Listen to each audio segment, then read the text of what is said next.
How to use promo voucher for Deliveroo. This is going to show you how to redeem the 7 off 7 Deliveroo discount code. So first of all, when you're on the Deliveroo app, you may see some special offers. One of them is the 7 off 7. So if you want to use this or any other discount code, all you're going to want to do is just simply go over to whatever restaurant is using the code. So for instance, any of these here will work. Then you want to go ahead and put in the order that you're looking for. So for instance, for example here, I'm going to do this Farmer J right here. Already have my basket. Go ahead and then put everything in. Click on View Basket once you have everything in there.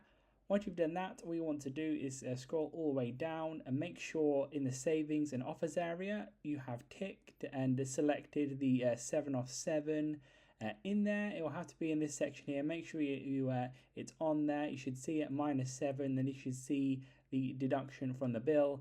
Click on go to checkout, and there you'll be able to pay using your card or whatever, and then you'll get the 7 off 7 discount code, and that's how it's done. Leave a like on the video for help and subscribe for more helpful videos.